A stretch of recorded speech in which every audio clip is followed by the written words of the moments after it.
I don't know.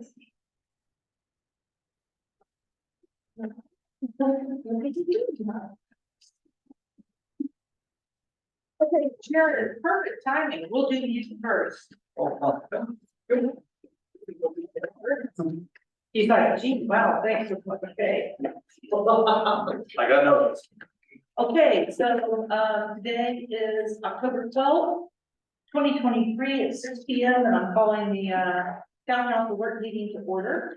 And we are actually going to move item number 9 and do that first, which is the proposal for a public infrastructure district, a Zion White Bison Resort, and we'll talk about that first, because I asked Jared if he wanted to be here. We could talk about it, ask him any questions that we had, and then he said yes, so he came, and then we'll talk to him, and then he can go home. And so that's why I moved him first on the agenda.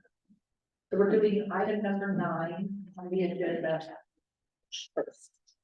He gets to go home one. Yeah, I know, he gets to home and watch the game, poor Paul. So while I was up at the ULCT conference in September, Jared called me and said that he had been exploring, I guess is the best word, exploring in a public infrastructure district at Zion White Bison, and asked if I would meet with, what would you call Bench? He's with Piper Sandler, Right, and I just call him his consultant okay, to make it simple. okay, so he's a PID consultant according to Jared. There you go. And Jared asked if I would meet with Benj while I was up in Salt Lake, and I did. And so Benj explained a little bit to me about how PIDs work, because it was something that I didn't know anything about. And so then yesterday, we had a Zoom call with, Benj was here with me and Crystal. And then by Zoom, we had Carl Rasmussen, Pete Snow, Jared, and then who is Josh? Josh is one of my project managers. Your project manager, okay. And that was everyone who was on this Zoom call while we talked a little bit more about this public infrastructure district. And so today, Paul asked me what exactly it was that the PID would cover.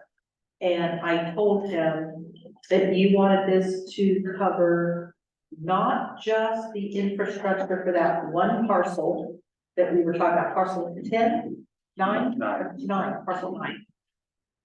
But that you also were hoping to be able to get reimbursement on all the infrastructure costs we've expended in the past 2 years, right?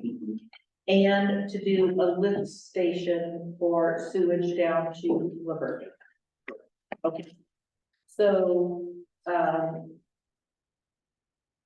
for the rest of town council, Paul apparently knows what a PID is, I guess, from your years in Montana. No, actually, it's a new creature, Okay. but it's very similar to a TIF and special assessment district. Yeah, and in California, they call them mill rates or mill districts or something like that. And they have a popular process in Colorado and Florida, as I understand, but I've never. They do a lot in California too. I'm familiar with TIFs and special assessment districts, so it wasn't too hard to stick my head into it. Okay, so have you two heard of public infrastructure district? I am. Okay, and Misty, so what do you know about them, Gene? Not a whole lot. Me either. So, the way, from my understanding, and I have Jared here so you guys can ask him questions.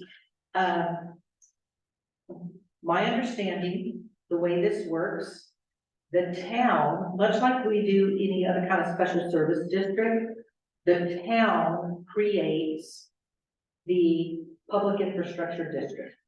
But we are not responsible for it. We just have to be the ones that create the thing.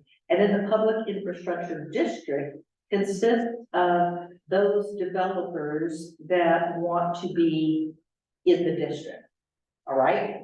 And so Jared is the one who proposed this. And what they do is they ultimately sell bonds on the open market to fund the infrastructure that you want to do. And then the public infrastructure district, which is the members in the district, not the town, but the members in the district are responsible for paying off the bonds. And it's all we do is we give the okay for this district, and the town's not responsible in any way. It's the public infrastructure district. So on parcel 9 at Ryan White Bison,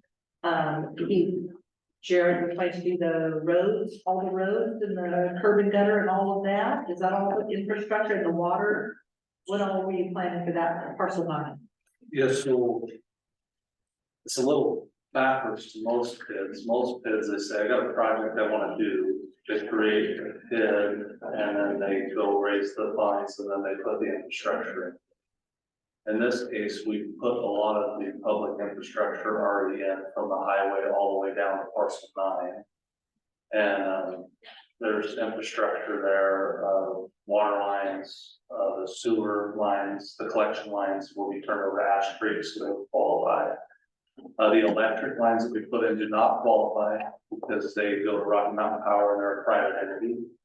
The fiber lines do not qualify because they go to First Digital. They're a private entity.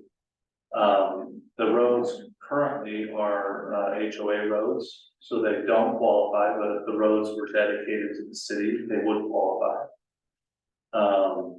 So yeah, we're looking for sewer, water, some of the grading to shape all that so that we can get sewer and water in where they would need to go, qualify. If we were to dedicate, say that main road 400 West, to the city, it could qualify. We do not think the internal roads in the RV park would ever qualify because they're not city streets, they're private for the RV. The one exception might be the emergency ingress egress road. Maybe that makes sense to be public, maybe it doesn't. We're pretty open there. But yeah, what we're looking to do, and I think the mayor's given a really good summary of what we're looking to do here, is use the PID for a financing tool for the project. The current need going forward is the lift station. Ash Creek and the town, I think, are in discussions about whether it makes sense for the town to join Ash Creek. And let Ash Creek be the body politic for sewer. We have built our project in such a way that we've extended a 10-inch sewer line to the east. And we have an 8-inch sewer line going to the west and another one kind of going more northwest. So that K&K property across the street can come over and get into the sewer line, or the property that flows from the west end of town, gravity can come and we're the low spot. And then and theory wise, the old irrigation ditch that used to have a gravity flow ditch, in theory, obviously it'll take more study. Sewer could come all the way from, say, the Fairfield in a similar alignment of easements could be gained, and all that sewer could come in, and then we could have one community lift station for the bulk diversion. There's some varying topography here, so there might be other spots that would need a lift station to get into a gravity collection system and come to us, but the bulk diversion could lift from here out.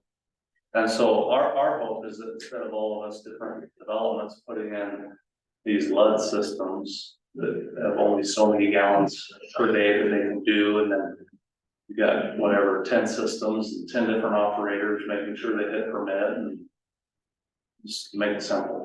And get a lift station and take the sewer to Ash Creek, who's already experts knowing how to treat sewer flows. And So what the PID would do is get him, so for example, let's just take Zion's Edge as an example. Alan Lee posted the bond and he's doing the infrastructure. This, you would go out on the open market and sell bonds, and that would get you the money to do the infrastructure. Instead of posting the bond like Alan did, you go out and sell bonds on the market. correct? Not quite exactly. What it also does is transfers the responsibility for paying from the developer to the people that pay the bonds. So the homeowners, the businesses that will be assessed. That is true, that ultimately, the cost does, just like, let's say, the cost of the infrastructure over here at Science Edge gets passed along to the different lot buyers, the individuals who buy lots. Same thing here, this is going to ultimately, a fee is going to be assessed to each of the people involved in the district, and then whatever you do with lot 9, parcel 9. We can pay. Yes, Yep, so I could back up here a little bit, and like, I've got these few little bullet points Sure, to maybe go ahead. add to it, and so. okay, So the PID, what's it for? It's a tool to finance public infrastructure. The PID does not own or operate infrastructure. It just builds it, turns it over to the town. What's the risk? Well, the risk on a PID moves from, say, a general obligation bond with the town. The risk is on every citizen in town. And when it goes to a PID, it goes to the members that are part of the PID. And the bondholders. And so as that PID is formed, the city basically votes, the city council, the town council votes on what's called a governing document. And in that governing document, the best way to explain it is it kind of puts a box around that PID of what that PID can and can't do. And so that in that, when the city does that, it basically spells out what type of infrastructure the PID is for. And it would tell you the max tax rate that can be applied to the property owners in the PID. And it sets the debt limit. And it sets the project boundary. And so the city has some control as it would want to have to make sure that the law allows for a 15 mil levy for a PID. I'm not aware of any owner of property that wants to add their tax levy 15 mils. But maybe 6 mils works. And maybe 6 mils is worth it. And the city could come in and say, hey, we don't want you to pass on any more than 5 mils. We don't want you to pass on any more than 4 mils. So we get into those details and work that out. In our scenario, like a housing development, that PID payment passes on to whoever you sell the house to. In our scenario, it's kind of interesting because we're gonna be the end user for a big chunk of that property. Now, the gas station will be sold to a third party, so they'll have to agree to that. They'll inherit that PID payment. But like all the RV, all the glamping, we'll be looking at and assessing that PID, and we'll be looking very carefully because we're gonna be the ones paying it long term. And so why do a PID versus bank financing? I think that's a good question. When a PID is used for public infrastructure, it's a tax-free bond. And so the cost of financing comes quite a bit down. Let me see what else here. Timing to get a PID in place, 2 to 4 months is what it takes to get it done. Sometimes it takes longer, but 2 to 4 is kind of the average when it adds. But back to your questions, Mayor, I want to make sure I got them. I just a little OCD on my notes, want to make sure I covered it. Okay. But the question was, was it on the bonding? I already forgot what my question was. If there was a court reporter here, I'd have to go back and read my question, because I don't remember what it was that I asked you. So I think it's important for the council to understand kind of why we're wanting to do a PID. And it goes kind of all to one of your concerns earlier, which is on our parcel number 7. We have in that conditional use permit, we can do up to 20 long-term housing units. And Is it so 7 or 9? that one's parcel 7. Oh, okay. And then Yeah. 9. And so we are studying the market, seeing what the market's doing. And we're realizing that there is a bigger need than we realize for workforce housing. While there is some demand for short-term rental, it is not what it was 2 or 3 years ago.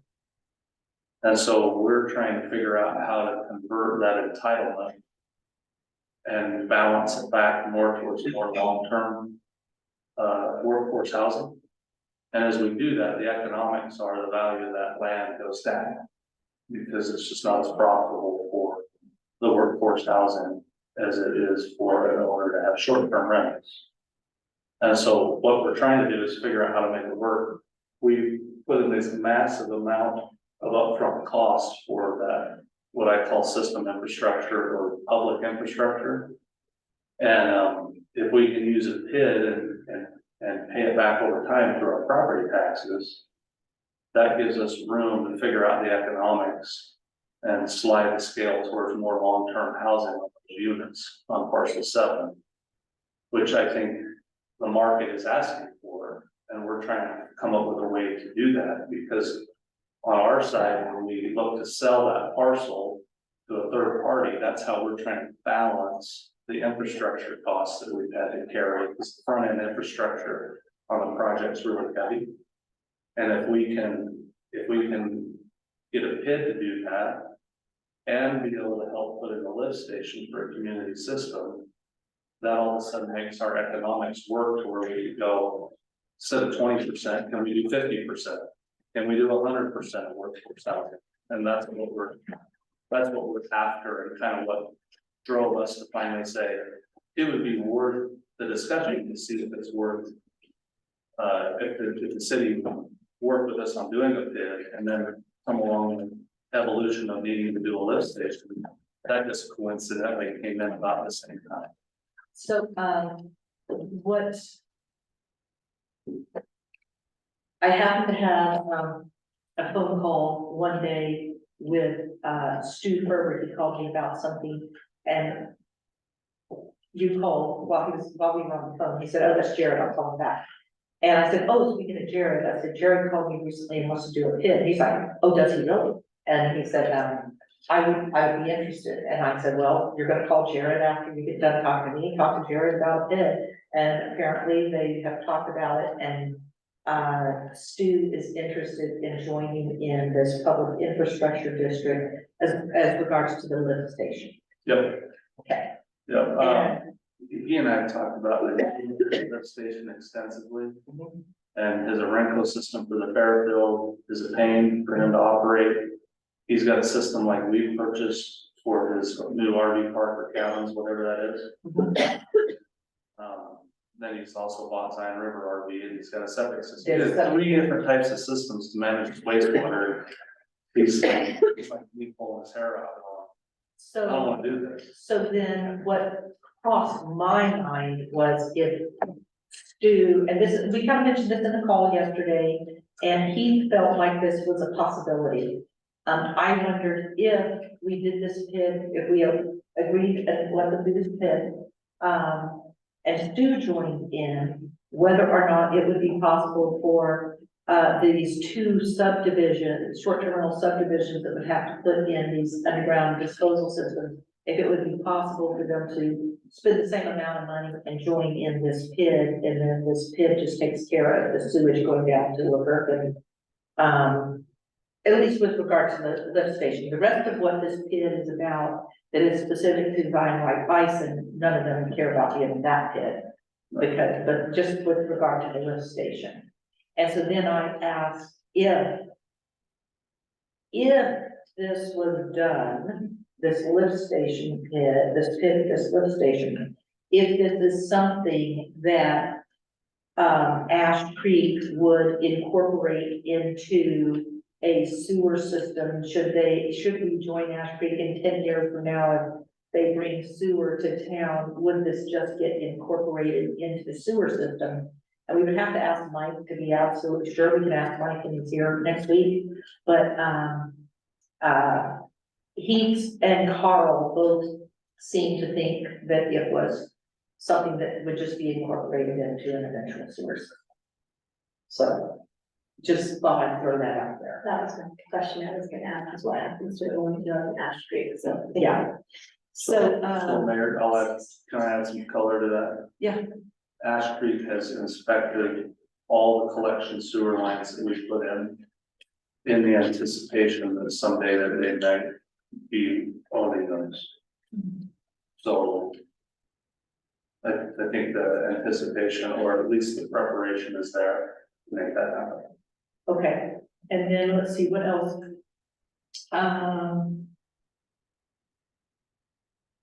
Okay, you mentioned yesterday this one agreement that I've never heard of before, a pioneering agreement.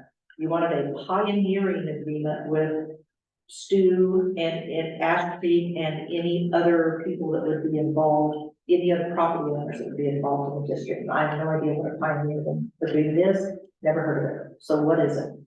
So a pioneering agreement is, if we build beyond the capacity that we need. Let's say, all out of that 10-inch line we put in, all we need is the capacity for 3 inches of the 10 inches.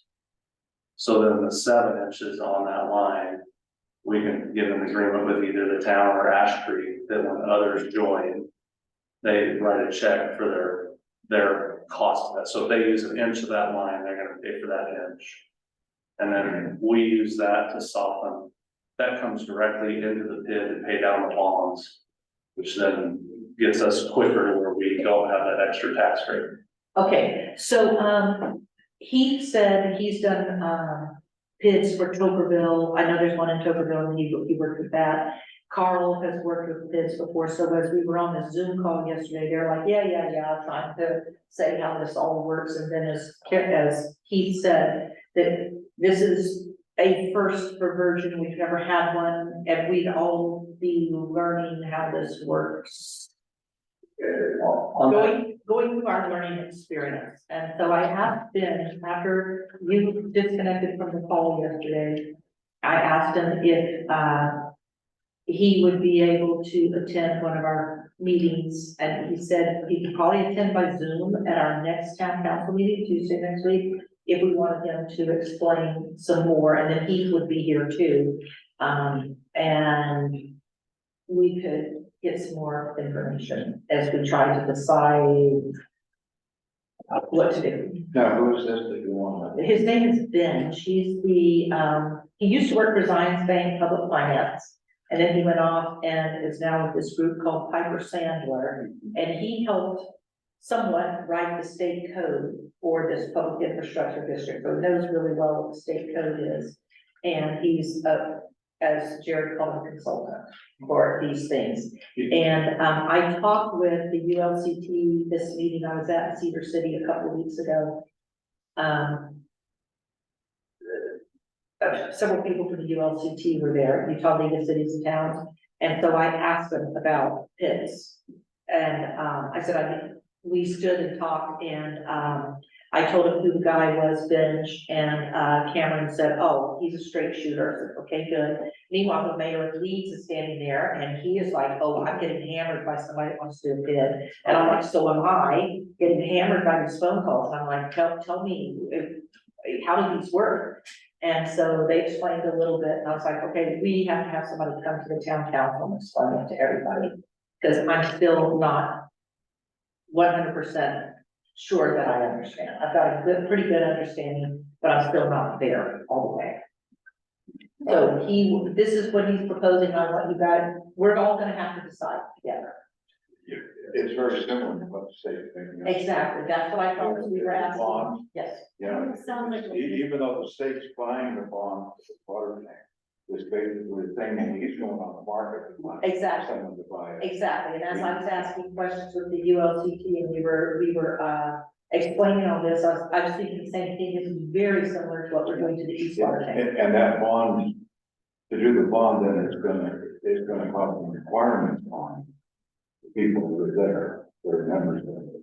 Just like we had to have these requirements to get the bond, get the money, that's right there. Well, he felt at the very end of the meeting, he said he thought it was a very beneficial thing for for everybody involved, and I said, well, I still need to know more before I can be on board with that. It almost sounds too good to To be good to be It true. sounds like a win-win all around. Yeah. So it almost sounds a little too good, but finding out info is great. Yes, so I just wanted to introduce you guys to this topic and have Jared answer any questions you guys might have. And then we'll continue, I'll probably put this on the agenda next week. I have not done the agenda, which is, I usually try to have it done a week ahead of time, I haven't done it yet, but, Shame. I know. But I'll try to put something on there for, Benj to attend by Zoom and answer some questions. Yeah, he's the expert, and his firm, I think, places well over half the it belongs to the state. He's the one that actually goes out and sells the bond when it's done. Yeah. One thing I would say as far as steps, I have heard that some cities, when they're considering a bid, they wanna hire their own counsel. The only firm down here that does it is Snow Jensen and Reese. There's a firm up north, and I forget their name, I apologize, that it says a little more of an expert and a little I think they quicker. call him Gilmore Bell, That's right. that's the name that he That's right. said, Gilmore Bell. So one of the things, like when you're looking at a governing document as a board, if we get that far where you're saying this is worth looking at. One of the things they suggest is that the landowners come in and pay say a $5,000 application fee, that then the town can use to hire Gilmore Bell and have that representation.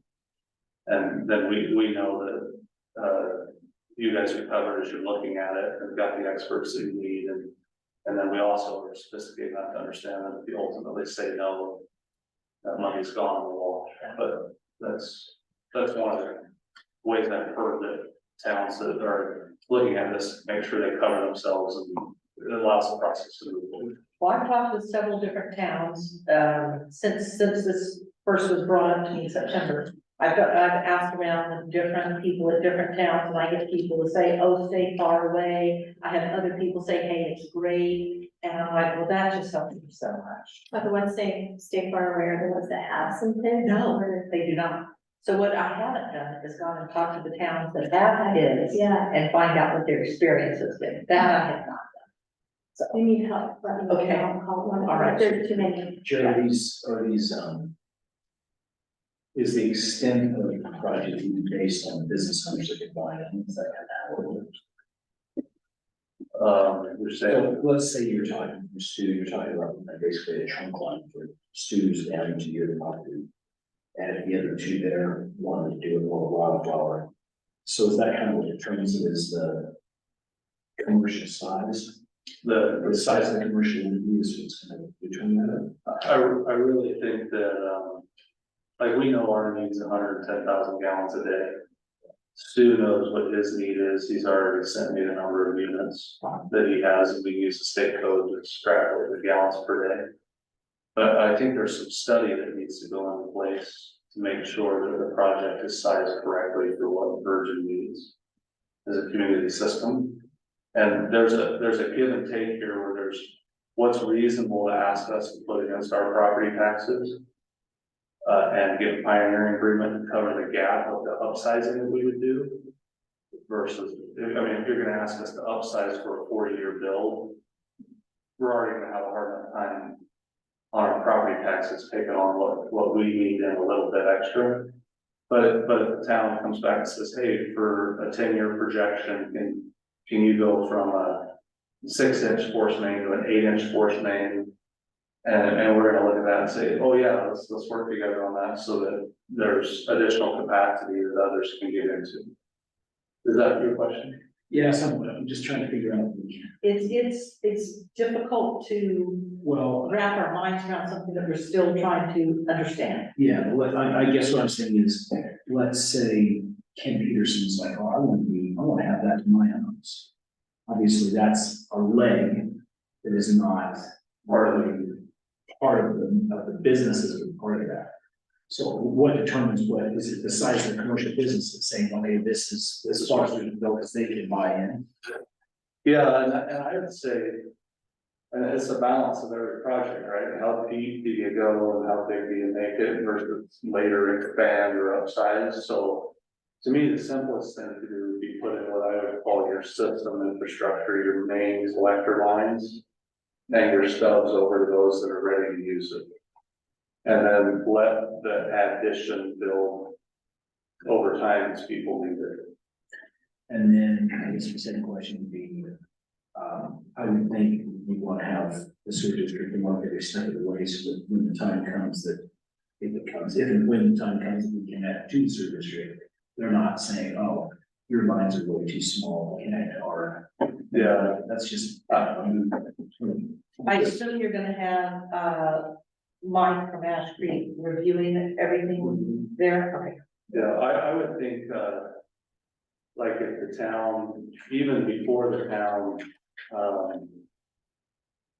like, let's say the town's not ready to join Ash Creek, but we need to do this, we're gonna put this lift station in the line.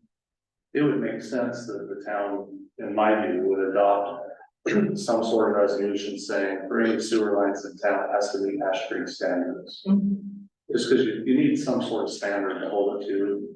I know our little town Leeds, we didn't know what to do on streets, so we just adopted St. George standards. Didn't exactly fit Leeds, but that's what we did, because they had the standards all worked out, and we could do it. Where Ash Creek's the expert for this side of I-15. To me, it makes sense to say, whatever's down here has to be at a minimum Ash Creek standard. And I have, one thing I just noted from my notes from yesterday's Zoom call, Ben Strecker said that he would, prepare for us a timeline of all the steps, guide us through how it all works. And, he said he'd get it for us, and I gave him a deadline of October 30th to have that done for us. And he would also prepare what a draft agreement for a PID looks like. That if we were going to sign, so he's gonna get all of that for us by October 30th, and then I'll send it out to everybody and we can talk. And then in the meantime, Misty and I will split up some of the towns, calling some of the towns and finding out what their experience has been with these things. Hurricane. Hurricane definitely, because Carl Three said he's working on one right now. or four. Yeah. I can call them. Okay, Now, doesn't Toberville have one? yeah, and I was gonna call Tokerville and find out and talk to their town managers and find out, city manager, find out. For them to sell the bond, It's not the same, no, it's the same. they're going to have the same thing we have to have prove that we have enough money coming in for connection for the water. So they're gonna have to prove they have enough money coming in for connection for the sewer. So it's very similar to what we're doing. So if you study what we're doing for the tank, that's what They're gonna he's do. gonna have to do. Yes, Ultimately, the market's gonna govern what the bid can or cannot do. Based off of its usage. We just did a bid on the Eagle Mountain, I don't know if you want to add that to your list, Paul. We just created it. We haven't, we're right now bonding, but on the creation side of it, just being candid, the negatives, I think, on a PID, when they first, because these PIDs have only been around for like 3 years, so years in Utah, I think. I mean, then, to me, the negative for a PID would be as if the governing document allowed the PID to go out to like 15 mils. That's the one major negative I can see. Like economically, we don't see how it could be supported when we've analyzed it from our side. So on our big housing project up north, we actually limited the PID to 6 mils. And then we additionally limited what could carry on the property taxes under the 6 mils. That was a really more complex PID than what we're looking at here, because we're building 300 acres of parks and all kinds of water tanks and all that kind of stuff. But on that PID, what we did is that we'll use an SAA loan for on the housing side, so that when the lot or the home sells, a portion of that 6 mil is actually paid off and doesn't carry forward on the property taxes. So when you talk about the negatives of a PID, the nice thing is the governing document with the right attention to detail can limit some of those negatives that you would find. Okay. And then for us, the major negative is it becomes a public entity and it has a board. And not that this is a negative, but it costs. We then need to have council, accounting, and open and public meetings acts, and all those things that's required as a city to operate that PID. And so that there's an annual cost to that. And so a PID has to be a certain size before it's worth us as a developer to ever want one, because you're 50,000 a year to operate. And so you've got to have enough going on in that PID that the economics work. Okay, thank you. I think that's good. No. I have some- Oh, you have some questions? Yeah. Okay, well, you were waiting, okay, I was looking at the time, going, okay, go ahead. I know this is preliminary, so what parcels are you thinking are gonna be in the boundaries of this area? So, but all of it's in the PID, with the exception of maybe the open space parcel. Okay, okay, so then we're gonna do the whole shoes, okay.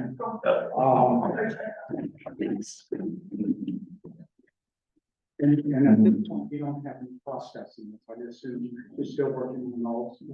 Okay. And we mentioned the benefit of the sewer, but tell me what you think the benefit for the town would be for a reimbursement of the infrastructure. What benefit does the citizens of Virgin get from that? That's a So, question they're gonna ask me. What benefits do the town citizens get for them doing a PID for everything else? For the reimbursement, yeah. I mean, obviously the sewer, it's a future item. You can see that, the citizens can make their own judgment. But what is the benefit for the reimbursement of already infrastructure in the ground? so, the one that I mentioned earlier is we'd be willing to deed restrict that parcel 7 and set the number of long-term units and reduce it. From right now, it says we can have up to 20% for long-term rental and the rest for short-term rental. And so, if that would be considered a benefit to slide a bunch more units to workforce housing, as we get into those numbers, we would like to reduce that anywhere from 80% to 0% for short-term housing. Okay. So I think that's a benefit. Yeah, Um, the details are gonna be important because when I deal with workforce housing and all those things, what qualifies as workforce housing, how do we keep it affordable? What does that all entail? And those would be the ones I'd be looking at for the benefit of our citizens. To make sure that they get a benefit out of it.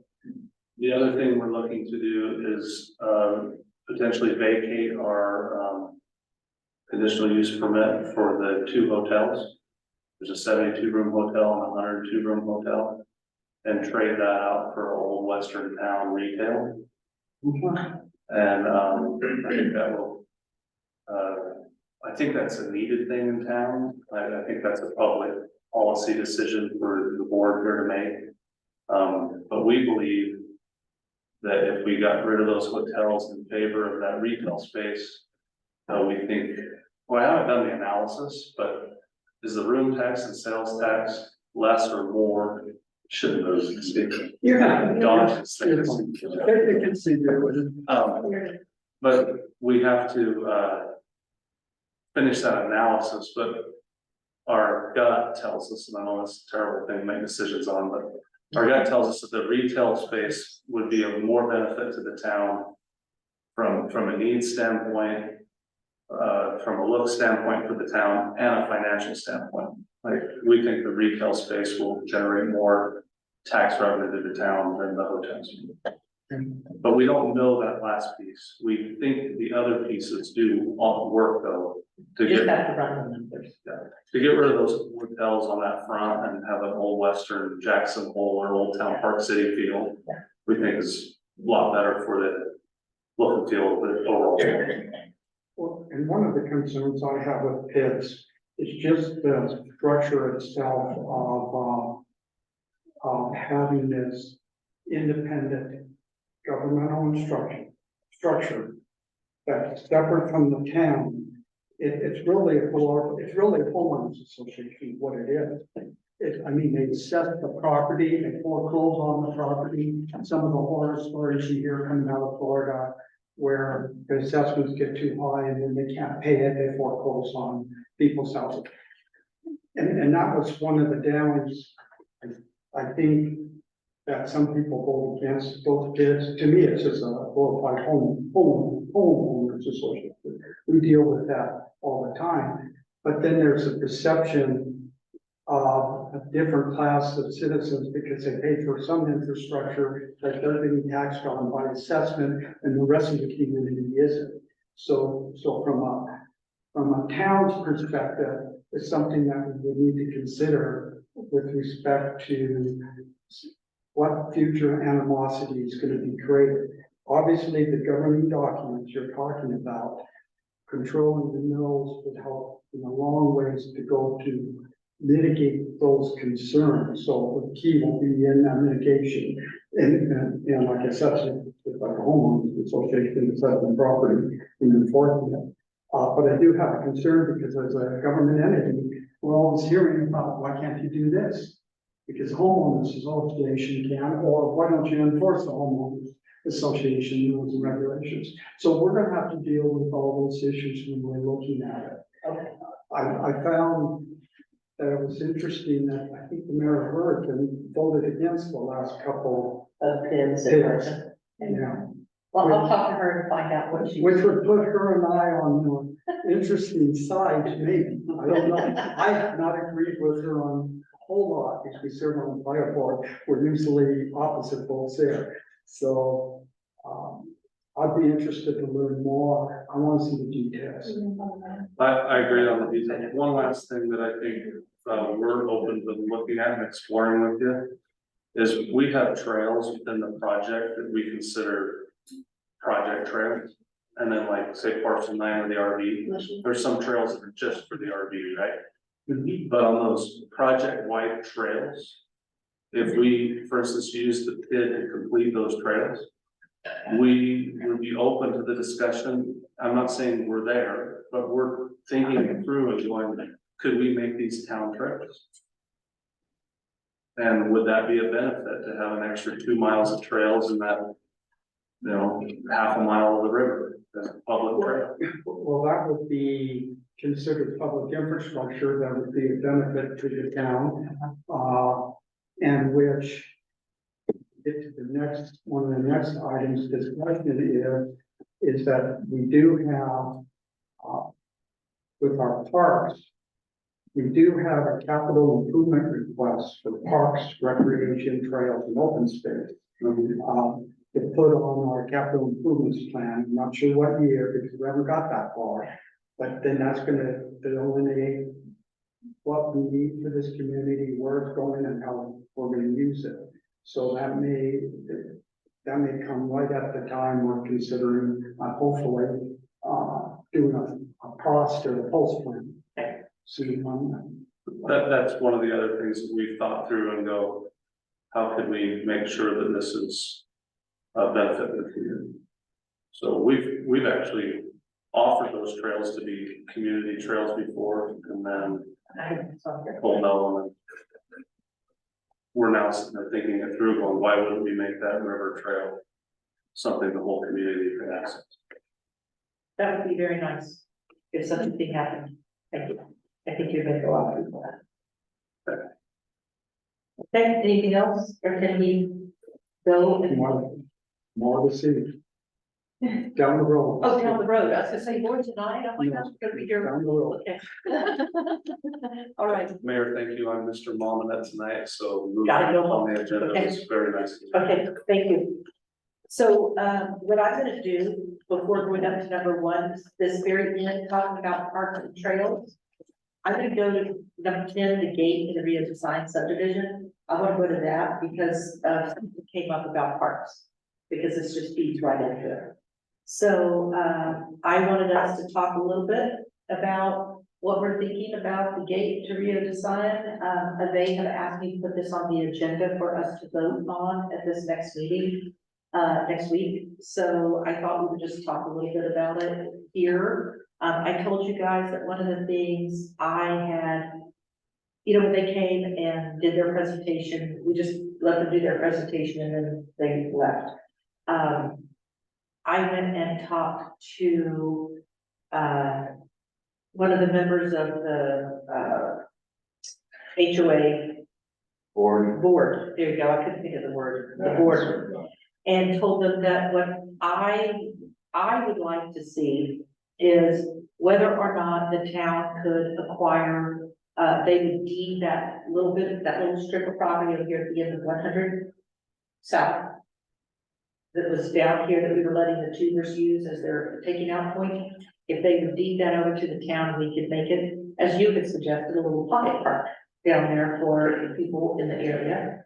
And so I asked if they would be amenable to deeding that over, because it's useless land to the homeowners association. And, he said he would take it to the board and then they would take it to the HOA and see what they think. And then I also asked about the, I have these plans that show when Rio de Sion was platted way back in the beginning, that the land on the other side, directly across from that, was also supposed to be a park. And it never got done because of course the subdivision went bankrupt. And then when the bank sold it to the people that bought it this last time and finished out phase 2 and 3 of the development, they changed, but from what I understand, they changed the CCNR to say that they don't have to do anything with that. And so they talk about leasing it to the town for $1, for say 50 years, and we could, make a park there too. You know, so they haven't voted on it, they haven't taken it to their homeowners association, but I suggested that to them as, a benefit to the town for letting them have this gate that we've never had anywhere in the town before. So, this is from, these are the plans from like 2008, maybe 2007. 6, I think. I'm not sure, this is a different year, this is their second set of plans. Their first set of plans, they were gonna come, this was gonna be the road end, and this is what they did after that road was rejected. And here's where they were trying to plan the road here and the bridge and all this and come in this way, and then they said, okay, well, we'll just make it a park. And then it never happened because the place went bankrupt. Surrounding that one, that was part of their open space. Yes, but if it becomes, if it stays a park, then it's still open there, space. because they're leasing it, so if they're not losing their land. Correct. It's still open space. Yeah. There's a real problem with that land. Yeah, I know, but, since they have been, as part of the capital improvements list, remember one of the things is to fix that drainage right there. And I was like, well, since the town is gonna be fixing that drainage, we could work somehow, some sort of a design, maybe with fixing the drainage that ultimately makes that into a park. I don't know, it was just an idea. It may come to nothing, but I just want you guys to know I did the ask. I said it's my idea and I was gonna ask and I made an ask. And so it may come to nothing, it may come to something, I don't know, but I wanted you guys to know. But, Can we get grants for the? How much land is there on the side? for that area right there, I don't know. I don't think anything here says how much area that is. I'll have to look. I'll look at it while we talk some more. Let's see if it gives any kind of indication how much land that is. It's on this side of the river. Yeah, that's this side of the river, then here's this bit over Yeah, here. I was talking about this side of the river. Oh, this side? Is there just enough there? It looks like it's just enough for the road. Well, yeah, this was gonna be a road, but it's, I just wondered, can you make it? a pocket park, a pocket park. We're not considering as a pocket park, that's a. It's just a tiny little park, just a little nice park for people that live around here to walk down to the river. Like picnic tables, or you just. I wasn't even thinking of that, I was Just just to thinking clear out. I was thinking landscaping of it. But You put in lawn or? no, I wasn't gonna put in lawn or anything. And if we could put a trail down to. Yes, I was thinking a trail and some nice landscaping, and if we ultimately put a picnic table or some chairs down there, then that could work too. But I was really just thinking of a nice trail where the people that live around here could walk down that trail, to have access to the river. Since we're probably gonna be doing the same thing over here by Jimmy Smith, because he lives to the fence. That we could do some landscaping down there and have the same thing, a little fun, because it's down to the. In other areas too. Yeah, yes, there's actually little Those things. would be nice little things to add in the park. And since Paul was talking about the post plan, I was like, oh, this leads right into it. And a lot of what you're talking about is would come out in the post processing as to what's the best way to use that land.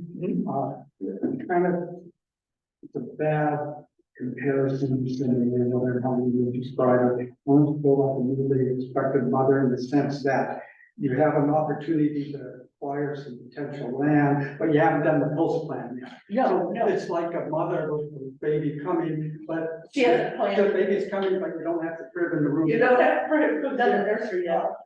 So, Well, one of the things I was thinking, I'm not gonna, I'll take advantage of acquiring any parkland, but as far as how we design it and use it, I think we should wait oh, that's fine. till we get the post plan in and have that. And I don't have any objection, but what I was also thinking with this is that because of all these lots that are getting built and they're coming in, they're paying their impact fees, one of the impact fees is parks. I'm like, if we don't use the impact fees in the proper manner, we have to refund the money, and if we could make that the park, I think that would be a good use Yes, of and park. the impact fees will pay for the park plan too, so.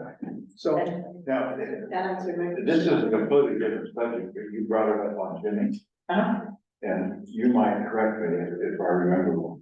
Because we're the only ones who were on the board when we decided to give him that land. Uh-huh.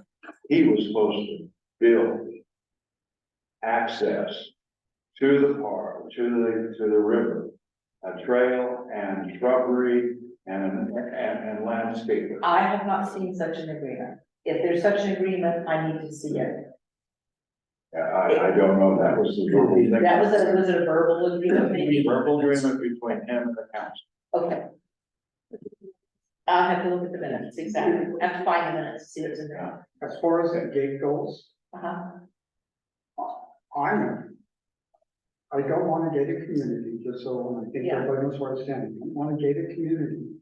But if they bring us a good, nice design where anybody can go in and out of that gate, I'm for that because that's a traffic calming device that none of us ever thought of. And I think will work for that community, depending on the design and how well it works. I'm for it, whether or not we get any parkland or not. I Okay. think it calms the traffic down, and I would be for it. What I told, the guy I talked with is that, assuming that everybody's on board with my idea about the park stuff too, that we can maybe vote at next week's meeting on the gate with the understanding that we're in favor, but we need Keith to write an agreement that would involve, there's the parks to be transferred, subject to an agreement that's acceptable to us, See, or something like that. And I'm not, for me, if we get that as a condition, now, it doesn't matter to me, but I'm voting for that gate irrespective of whether Okay, the gathering that land. or yeah, not. I understand. It doesn't matter to you if we get it or not. But are they at the point to show us a design? I Probably don't not. think so. So we would have to condition our vote subject to them bringing us an acceptable Okay. design. Well, what do you I'd think? like to get two other conditions on it. The one that they maintain for the life, they maintain the gate, and in the event that they determine, this isn't what we thought it was, they have the funds to pay for the removal of it, so it doesn't ever fall on the town as a burden. They maintain that in their HOA funds to remove it and dispose of it if they decide they do not want it. it's also subject to if they decide that the gate's not doing what they want, Uh-huh. that they have to come to us for approval To do what? to lock the gate so that they can only enter. Oh, okay, And they have to take the road. which we don't, This which, is just a limited. We're But that's trying to the- get it both, but he, or I'm not gonna do both. this was if they changed things, right? If they change the gate. If they changed. If they want to change the gate down years ahead, that they have to. But they have to get They something. have to come in. Yes, but they have to come into town. Yeah, oh, yeah, Yeah, okay. and I'll be long gone, I guess one big concern is, Are you telling us you're only one time? No, he thinks it's gonna be dog. It's something that doesn't happen for but years. Yeah. Is that if it breaks, it needs to be time to repair. Okay, so we can, Because it's like, all right. and then if it's, like, we don't need it. Was that such an experimental infrastructure common device? I guess. give it a try and let's see what happens. It's gonna be interesting tomorrow and Saturday, well, almost. Yes, Oh, with all the, red Red page and people. whole rampage starts tomorrow. Okay, if the wind's not blowing. okay, so I just wanted us to discuss it, get a feel for what we were thinking. So I guess we've done that, and we've 10. Okay, so we've done 9 and we've done 10. So now we will go back up to, I thought adjourned was next. adjourn. Well, that's It's not next ten, thing. Okay, so Paul had asked me to put on the agenda for the work meeting about Pocketville Park. So, what I did, because Paul had sent me an email with some questions, even though we've talked about this before. And, I pulled up I found the minutes of the meeting, April and May of, was it 2015? Is that what it is? April? I mean, Crystal? You told me April. Sorry, did I really? Yes. I don't know where. You're like, hold on, April. Okay, yeah, I didn't know I did that. Okay. So, I was there. okay, so I'll show you April this. minutes first, It was 2015 or 2014? 2014. Okay, so back when we talked about this in July, and that's how I found one of these papers, so I made copies for that, so I put that for all my records from our July work meeting. And this is the deed. I've given everybody in your file for July, everybody had gotten a copy of the deed when we got the property from the subdivision Sierra Bella. The special warranty deed was recorded September 18th, 2013. And they just gave us the land. There's no restrictions on what we were gonna do with it. They just gave it to us. So I found that, went back and going to my notes, found this. And then I went and pulled up the minutes from 2014, so just 6 months later, we started talking about, Bruce was talking at the meetings about coming up with a name, and first off, what were we gonna do with it? And we said, well, let's make it a park. And, then he said, okay, what are we gonna come up with as a name? And so, as you can see here, you got the April up there first. Yeah, April. So if you look at line 12,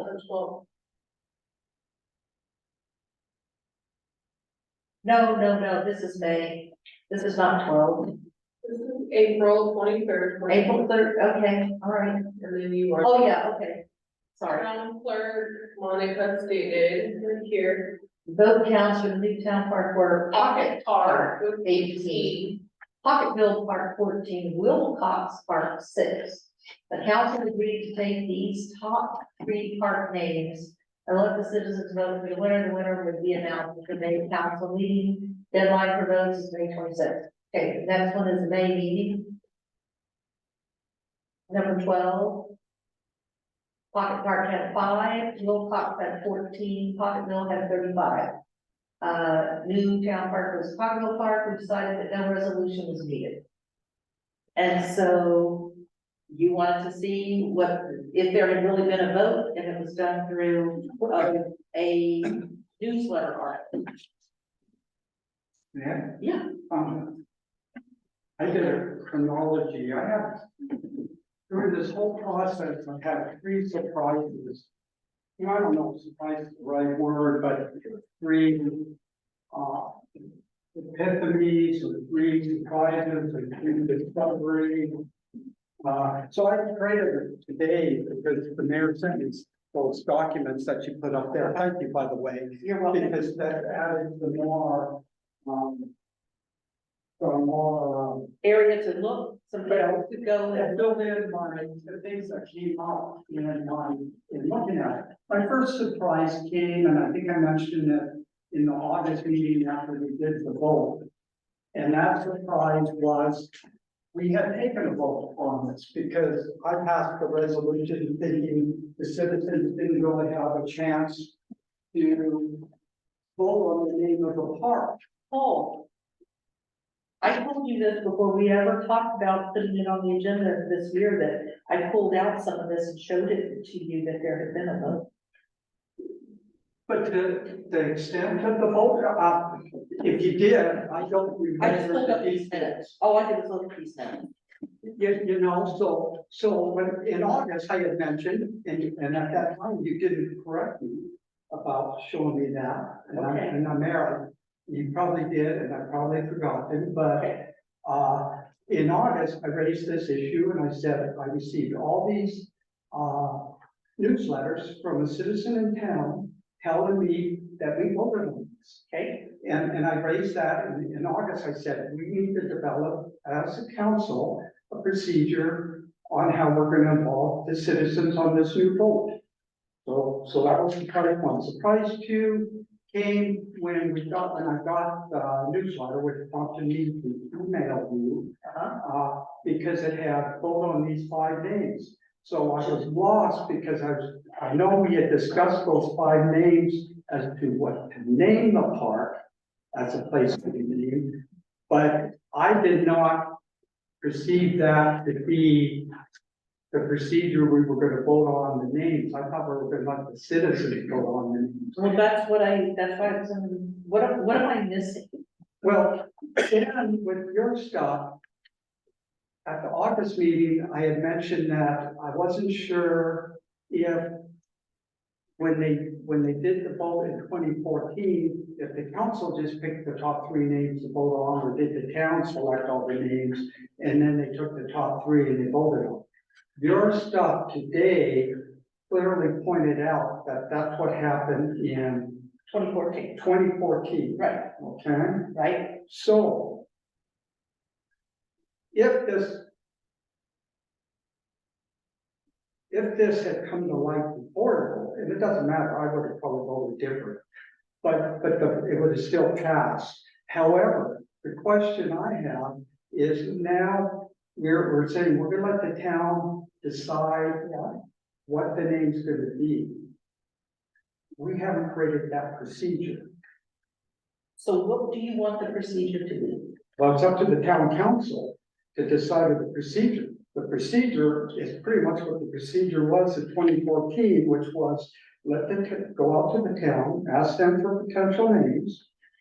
Then it comes in and we get the potential names, we submit the names for a vote. Then you take the top 3 and you submit them again for another vote. That's how I think they did it in 2014. And that's how they came up with Potterville Road. Or we solicit all the names for the parks, and then we do a ranked voting method. It doesn't matter. I just want the public involved in this process to the fullest extent. And that's what my concern is. And I don't think we're there. I think we Okay. skipped a step Okay, in those first 5 I just want to names. say, Yeah, I just wondered, why are we even doing this? What's wrong with leaving the name the way it is? That's the way it was voted on in 214. I've really considered this since, we've gone through all this.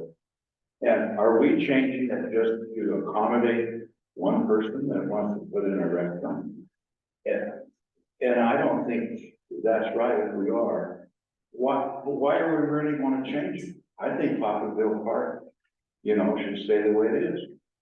And if we do have another name, I think park should be part of it, because it's going to be a town park. No matter what we do, And even if we're doing it to this one person so they can have beer, it still is a town park, whether it has the name park on it or not. So it still meets all those requirements that the state has as far as alcohol. is Okay. concerned. If you want to remove, if you want to rescind the resolution that we voted on in either August or July, whenever it was that we voted on it, then somebody put a resolution on the agenda for us to rescind the resolution. Just, I don't know what, I don't really care. I'm beyond caring about this. Was because none of them are dedicated as parks anymore. Not a single park in our Not town one, is but dedicated we're as calling a them park. parks, and is the word park in all of our names No, hindering us, hindering the town? this one doesn't even This have one is- park in the name, it's yeah. Heritage Town Square. Right, but the town park, Pocketville Park, and now we find out Pocketville Park is hindering a commercial business because of the word park. Yes, Is there another, like, I'm just playing devil's advocate. Well, and there's a sign in front of it that says Sierra Villa Park. well, that's just Right. the sign him about hold the Yeah, way, you're so gonna much change. to hold the way, that's all Yeah. that's about. But couldn't a letter from the town, or is the state not satisfied because of the word park? Is that the only thing that they're having a hard time with the liquor company? That as far as I can, It's see, just that's my that, but understanding. even though we can prove they were never dedicated as parks. They have, what they told me is they wanna know, what was the land zone? And I'm like, rural residential, none of them are zoned open space, Right. none of our parks are zoned open space. They're all zoned rural residential. We don't have, We don't have parks, we don't have nothing in our parks that are park zone. right, all three are zoned rural residential, not one of them, I have here.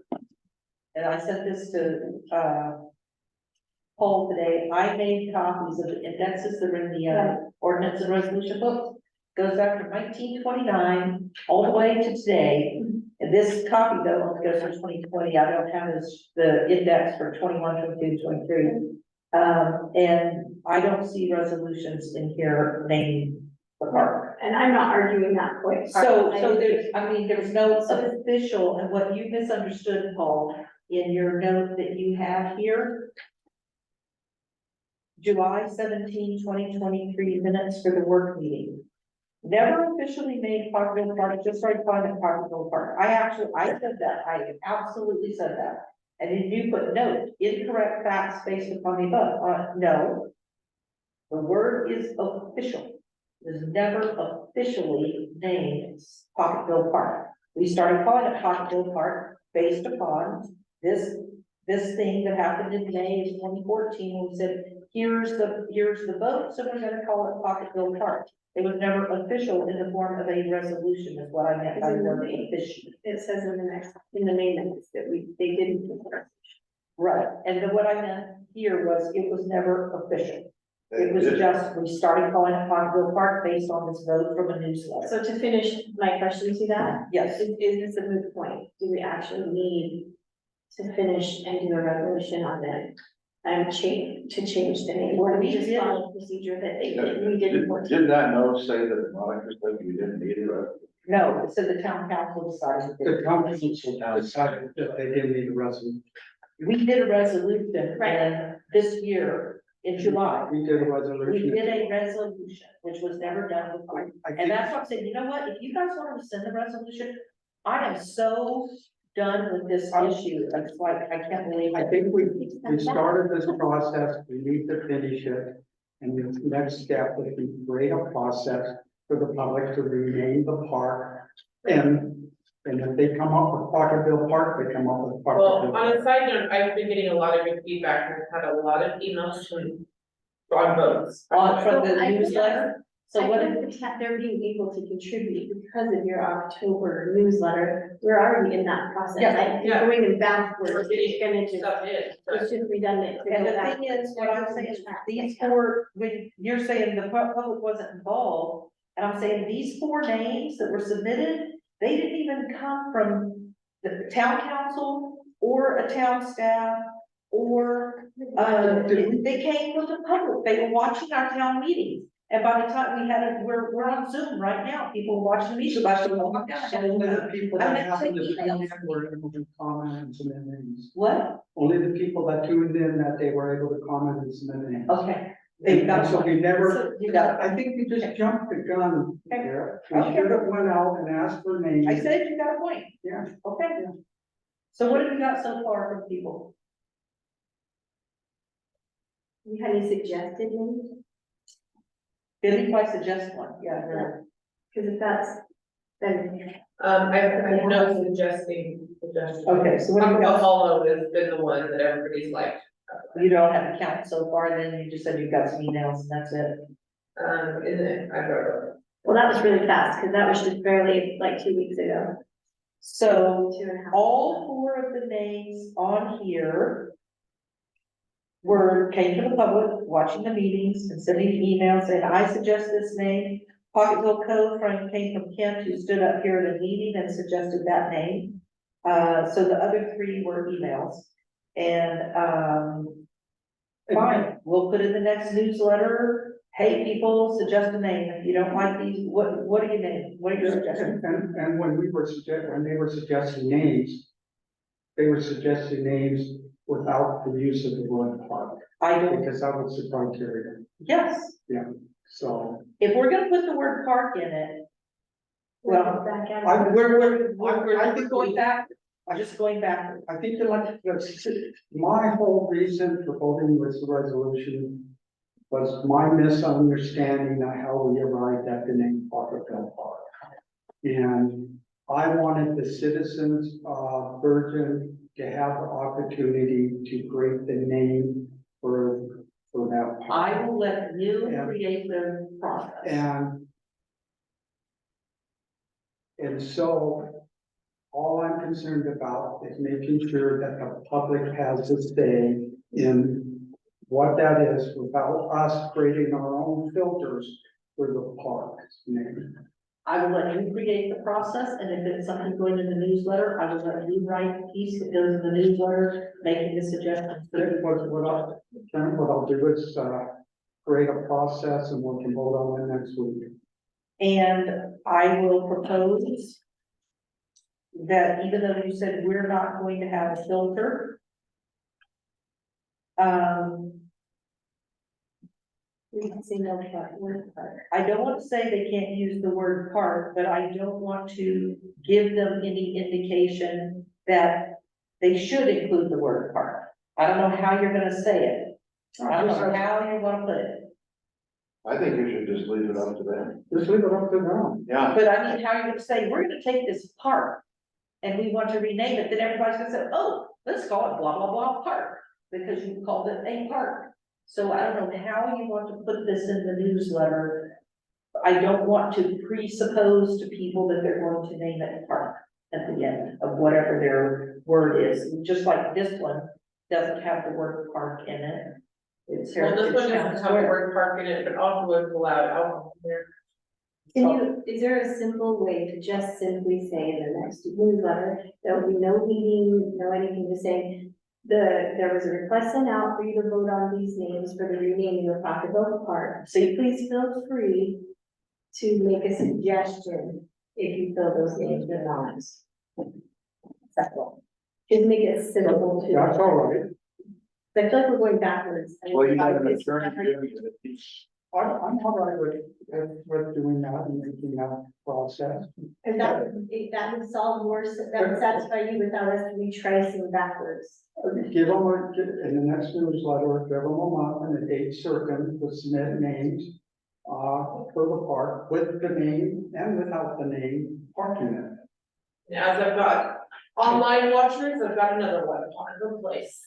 Yeah, so, Oh, for the people who are watching right now, see, this is how it goes, you know, people watching online. so then they submit the names, then we do the same process, we vote on the names, when it comes in, the top 3, then get a vote again.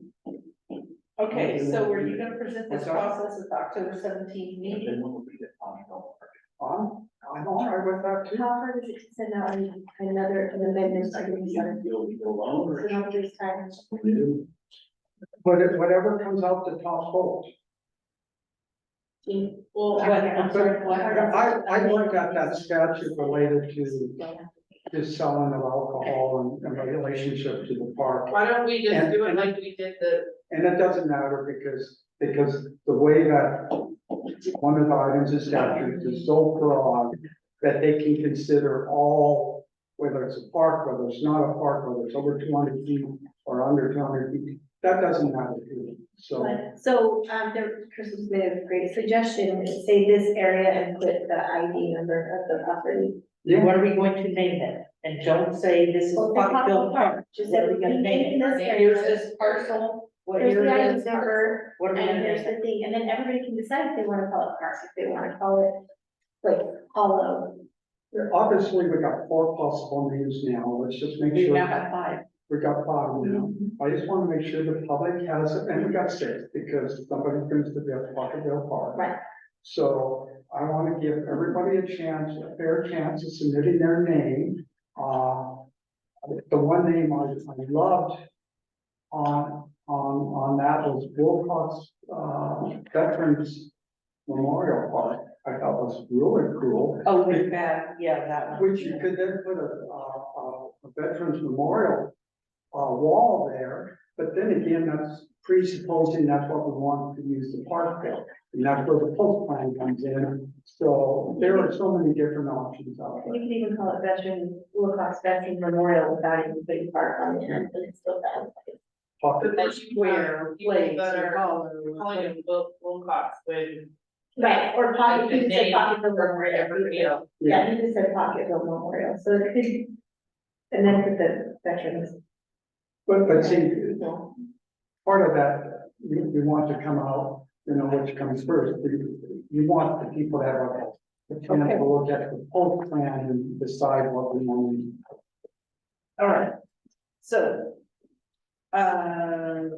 You're gonna draft something, I bet, she just suggested that we send it right away, you don't wait for the next meeting. or this is I agree with so- that. So, Continues on with the process we did. so do something up I think and we we'll just get it wrote out. it. Okay, Yeah. The three of us, we just wrote it, so Crystal, can you remember what we all just said? Just me, you and Paul, and you said area, I said keep it simple, and he said allow for suggestion. we're gonna do a map.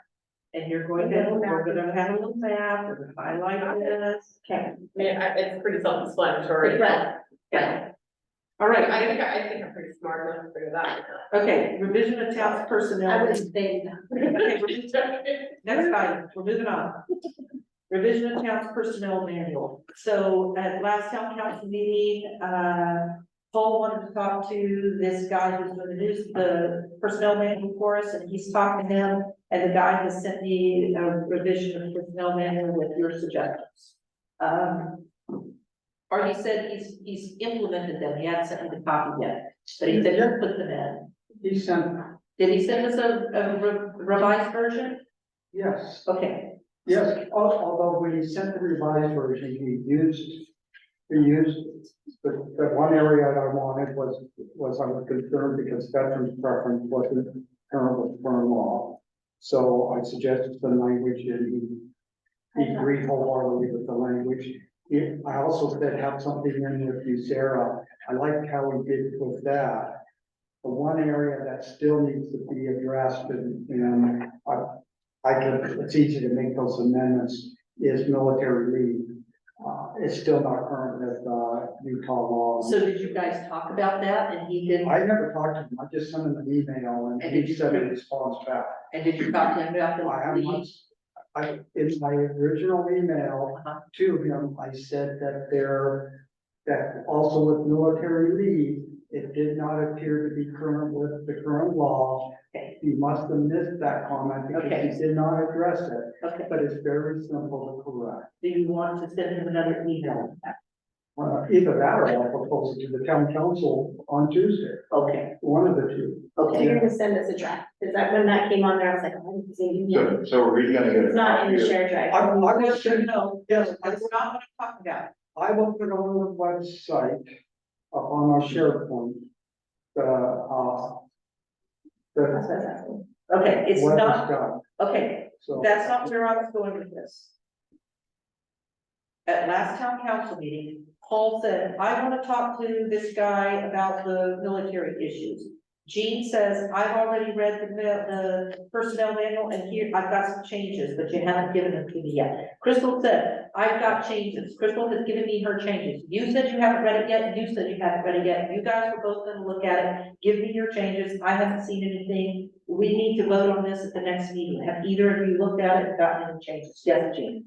I didn't say I was gonna have changes, I said I wanted to look at it. I thought you said you had changes. But I read through it. Okay. Well, I did, I had some questions, Okay. but it's more to do with portions that don't really matter, that may already be in the master manual. Is this the entire manual, or is this just the stuff that That's changes? it.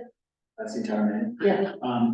Like here, I brought over this manual. Half of it is just, this is our current manual right there. I went and got it out of the file and brought it over here for us tonight. And let me see. Okay. You get this manual.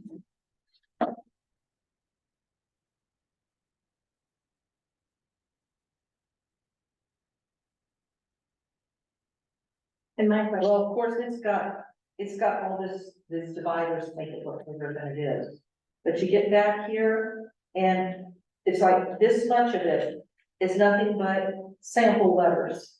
Gotcha. So the whole manual is very much like what we all have. So just for my part, there was a part that I thought might need to be in there, but this is an employee manual. I've looked through it, I'm fine with it. I used to write these things, it's not in every detail, I think it's very good. Yes, you made that comment, last time. and I used to write this. read it. Okay. However, I told Crystal that suggestions that I wanted to make were for the staff's personal preference, and if she's giving hers, then those were my comments as well. Are they, It's about are holidays. they in the one you did? Yeah, yeah, It's about yeah. holidays. I remember those. Okay, So, everything you went over with me was including this week's agenda. my comment to Crystal was, it's for you, it's your policy for your staff. So if you have changes, those are the ones that I would like to see. And so she gave them to you, and then when we see the revised one, we'll get it again. Okay, That was my question, that was my response. So yes, you've already read it, you can put it on. Once the changes are made. okay.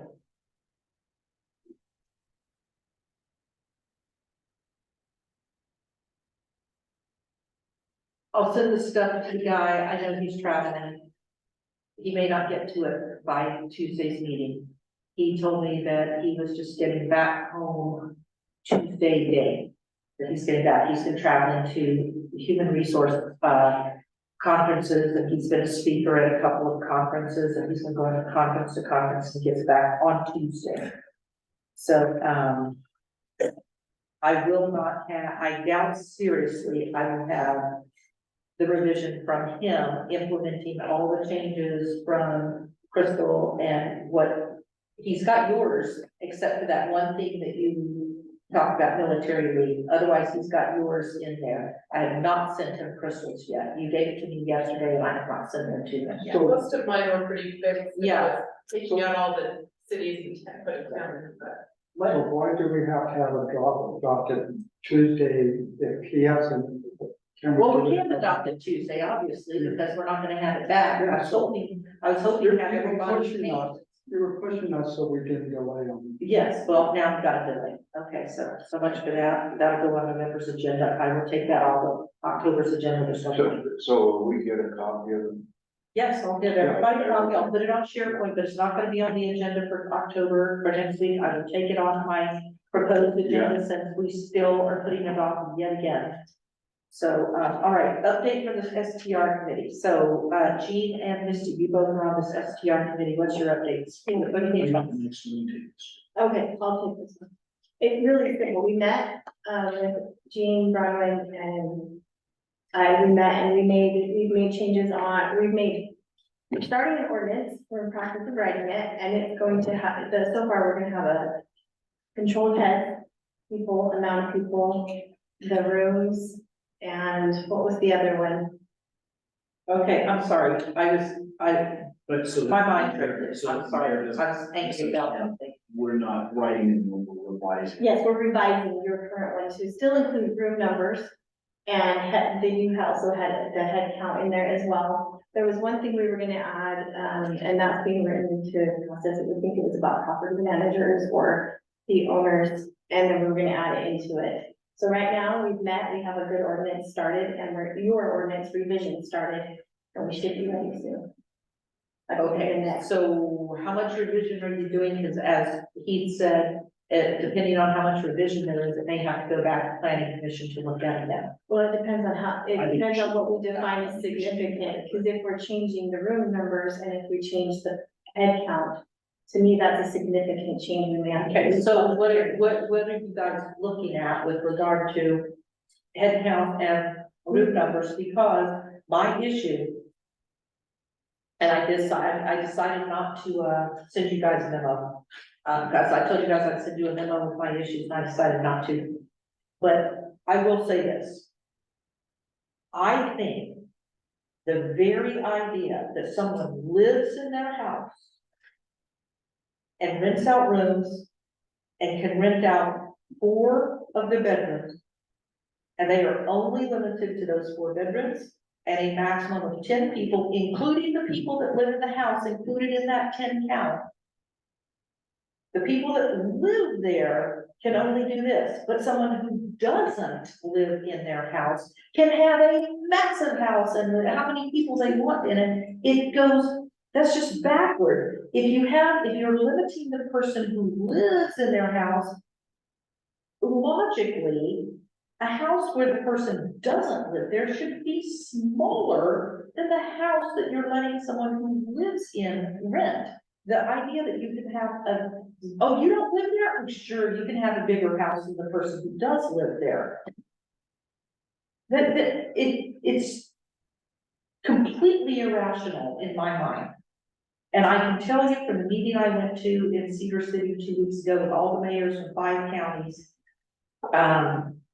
Hurricane they're banned, they're not gonna allow any more short-term rentals at all. They're done with it. They said they got a waiting list of 300 people, and they are just stopping even that. They're just done. And, that's that. And, Springdale is doing the same thing. Springdale and the Hurricane. So Hurricane that had the cap is said that what Nanette said is that the people that live in their house and rent out the rooms, they don't have a problem. They're great.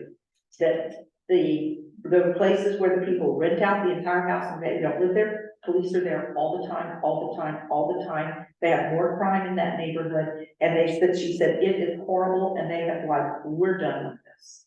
And they're trying to figure out what they're gonna do because they can't take it anymore. And that's Hurricane. And they were a model we wanted to follow with our cap. And so I'm like, okay, well, they're saying they've got issues. And so, and it's because they have these big houses and nobody is there. The person doesn't live there. And the ones where people live there, not a problem. They said they're just wonderful. Well, that's what we're trying to do. I mean, we've got 4 very different opinions, which is great. And Cameron was there, we had some of his notes, and he'll be with us on our next one. But the idea is to write something that kind of finds a middle ground and respects both the developers, the town, the residents, kind of puts it all in balance. And then my suggestion is it goes back to public hearing, because we can hear the town says. Okay. And as far as timeline, We're just I would think next week we can get together with our final ordinance and all of us have reviewed it. Okay. Nice. So that we can meet on Monday, right? Bronwyn is in the audience, so you're good with that? If we just say like next week we'll meet a little, and then, we could do, So would you, yeah, we could do Monday, not be late. so if you guys are gonna meet on Monday, should I put something on the Tuesday town council meeting asking for an update, or should I just not let it? Just not do it? Okay. Cameron's not here to say if he can meet on Monday. Okay. He made a Okay, face, that's so you might I'll not be take- able I to, won't so put that on. let's just say next week we're going to meet. To hopefully have the draft, we've all gone over it by then. So let's say Wednesday, next week, so that we can review it. How about this, in council comments, when we do council comments, either you or you, just say, we're working on this and we're gonna, continue meeting, and that's all you really have. I'll bring you an update, because Bronwyn and I were gonna go over the ordinance that started. Because you don't have to go into detail in the update, just say, hey, we had a meeting, had another, how many meetings you had, you're still working on it, and that's what I would say. We will keep you updated in the council minutes. Okay. Next one is the subdivision ordinance, that's the next item, and you said you wanted to handle this. Yes, sure, since it's got my name on it.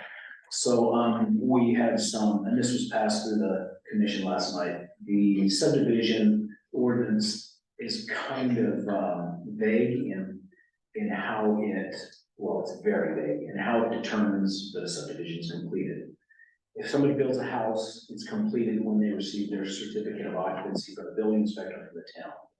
But with subdivisions, all it says is, nothing can be done construction wise until all of these portions of the subdivision ordinance have been met. But it doesn't put individual body or anything in that says, okay, we've looked at it, your subdivision's complete. So we added some verbiage for the commission's review that basically says, no construction can happen until the above ordinance has been completed to the, oh, sheesh, I was. What that? Infrastructure. Yeah, nothing. Until all Infrastructure has been, completed to the satisfaction of the DRC. That way the engineer's signing off on it, the fire department signing off on it, the town signing off on it, DOT and the other party that has, play in that subdivision says, yep, they're good to go. And already we've seen how that's, beneficial. So with Designs Edge, I know the attorney, had a couple of points, and then, the engineer has said, you need to finish these things before I satisfy it. That's what we're hoping to put on there for tomorrow. It's tomorrow, no, Tuesday. It's Tuesday night. So planning commission voted on it, so it's coming to us to look at. Yeah. Okay, And it came out of planning commission with, 5-0 vote or there were only three. three members, but unanimous three.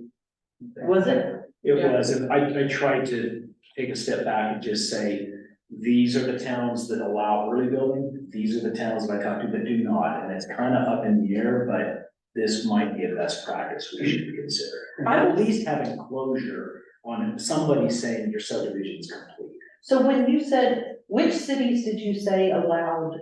Perkin and St. George. Okay, because what Heath made the comment when we talked about it. He said the reason they did that was for the subdividers that want to have a house in the parade of homes. When their subdivision isn't done and, they want to have a house in parade of homes, then that's why Hurricane and St. George do that, so that they can have, because I go to parade of homes, I used to go every year, I haven't gone in a while.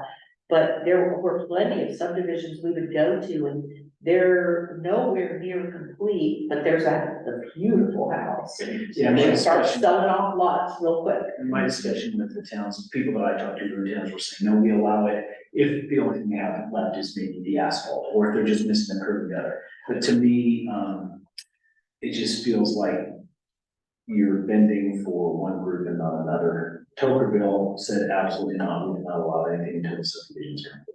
I haven't read the language yet. I opened it up for them to discuss, I think they went with the idea of just having the DRC. do it. And I told them, I don't care if it's the chair or if it's a member of council, somebody needs to be able to make the call and say, the subdivision is complete. DRC seems like the best option.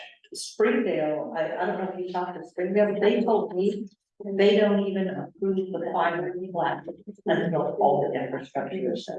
They approve the preliminary plat, they make them put in the infrastructure, and then they approve final plat and can sell lots. They don't even let them sell lots until, they don't approve, they can't sell lots until they do the final plat.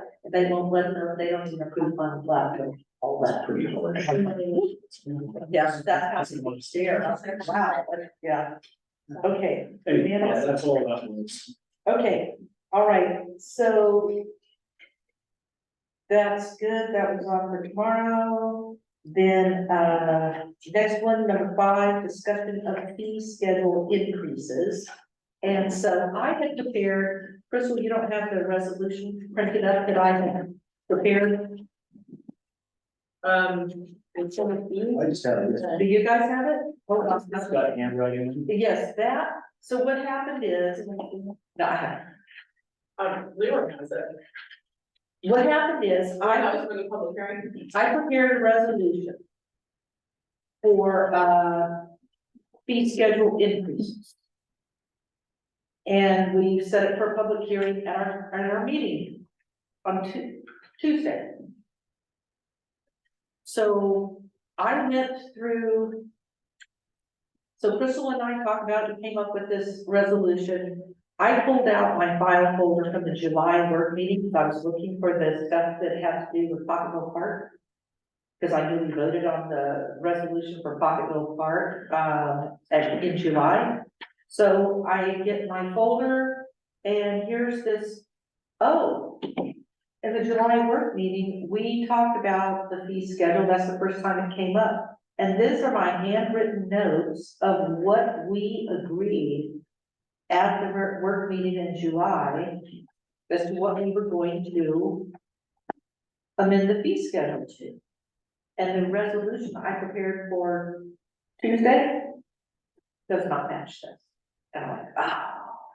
So I found this, no. In fact, we have a development review fee, that's not on the schedule, the resolution I just did. I did not divide building permit application fees between $100 residential, $500 commercial. I did not raise the building inspector fee at all. I'm like, oh my gosh, I did not even look at this until today. So the my proposed resolution on the, for the public hearing next week is different from this. And so I have some additional fees that got added onto my resolution I prepared. And so I'm trying to decide if we vote on this resolution next week, or if I say, never mind. Yet again, I made a mistake, we have to put this off for Did November. we advertise for a public hearing? Yes. Are we past our time? That's- Just go, It's past the time to. Can't we pass this amendment? just go through the public hearing and then, open it and then continue the public hearing. for To the following November. month and Okay. add revised notice. Okay, And that way, yeah. because I want this stuff, when I saw this, I was like, oh, this needs to be on there, but it's not on what I did. Then we get public comment and then we can amend it from there. Okay, because I want people to know though, that maybe we can put this up on the screen during the public hearing to say these are rate fees Well, we yeah, talked about. we're but they gonna have to didn't make it. repost it because you're gonna add new fees on there. I know we're reposting, we're gonna repost it for November, we're talking about if we're taking public hearing on Tuesday, whether or not we want to show them that we were also going to include these, and that's why we're gonna continue and continue the public hearing to November, but let them make comments on this. Okay, Yeah, all right, And then we can vote on this. in November. It might say the time. no, in November. In November, we're gonna We're continue just, it, just opening and then at the end. and we'll just the public continue hearing. it to November, okay, all right. The new one that we forgot. I was so, when I saw this, I was so put out with myself, I was like, oh, I know it's unbelievable you made a mistake. I know, yeah, it's You're not giving. I am giving you. Yeah, Was this the first one? No, no, it's not the first. we can all admit it, right? Okay, so far, what we have decided here with this meeting is I'm gonna review where we are before we move on to these last two issues. So I am going down to number 9, that's where we started off. And I had talked with this guy, Benj, about getting him to come in by Zoom for, and maybe talk to us a little bit about this. We pretty much decided we're gonna have some conditions about the gate, some approval subject to these conditions. Paul, going back up now to number 1, Paul, you're gonna write something. We've already just. He's already got it. Crystal's gonna make up something and we're gonna send it out. It's gonna be in the Without newsletter. No, it's not a newsletter, it's going out now. We're It's gonna not send it waiting out for as them. like an additional to this newsletter, so we don't have to wait and it's so Sure, long. that's Yeah. fine. Yeah, okay. Town's personnel manual, we're not gonna put it on next week's November, agenda, it's gonna go on November's agenda. Number 3, the update from the SDR committee, you'll just give us a little update and council comments, otherwise, Okay, that's all for that one. Subdivision ordinance is going on the agenda because it's been voted on by planning commission. And the fee schedule increases, we will go ahead and open the public hearing, take comment, and then continue it to November because of the failure to put those other fees on them. Okay, so that brings us to items 7 and 8. Number 7, when after the date had passed, after the time had passed to amend anything for the public hearing, I realized that I had meant for us to have the public hearing on both the bond rate and the water rate at the same time. Yeah. And I did not put on the water rate increases for the public hearing, so that's definitely going on November. But, did we agree that we when we put this on for the public hearing, did we agree that our issue is $5 for residential and 20 for commercial? Was it 20 or 25? But it also included on the gallon too, didn't it? It was 30. 30, It was 30. and then it was on. Now, it's an increase of $5. For residential? An increase of $8 for standby. Oh, okay. Commercial's an increase of 30. With an additional 5,000. With an additional 5,000 gallons for that $30 increase, We didn't even put that on but you're thinking we did. I thought there was a thing about increasing it on That's the what, gallon as well.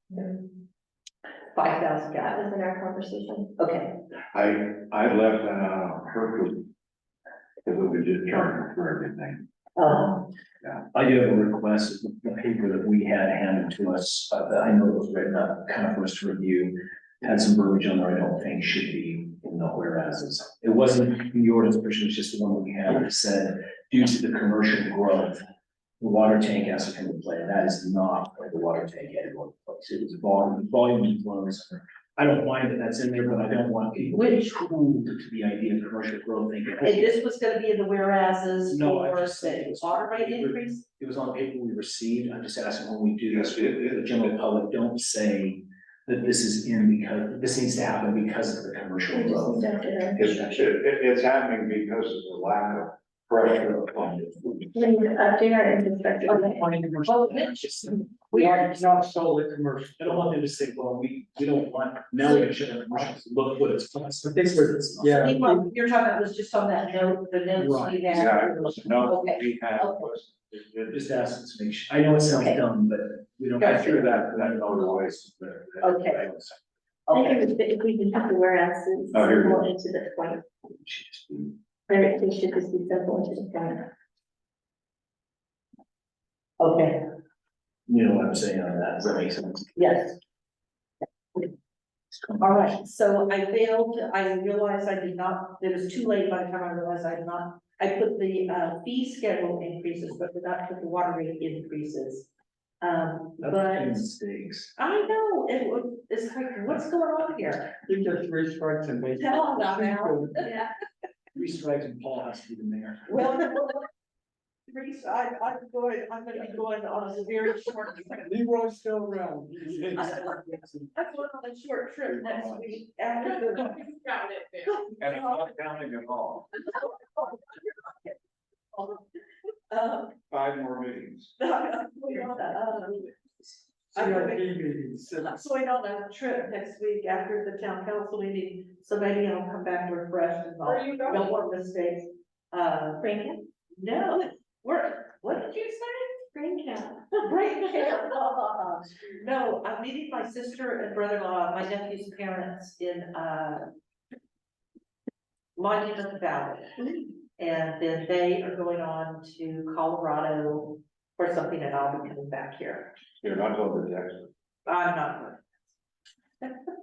Then I'm really need a brain camp. Okay, so this will be put on the November, public hearing for November agenda, for the water rate increases. So do you want to raise the allowance for commercial? Like, The 5,000 gallons like we had talked about. I suppose it would make it. Right now, they get 15,000 gallons per ERC. This was gonna give them 20. Oh, see, and I thought, you know, already talked about increasing it in the gallon usage. Okay, Per gallon usage as well. that I didn't get. It was part of the conversation. Or we can keep it, which gives them 15,000 gallons per ERC.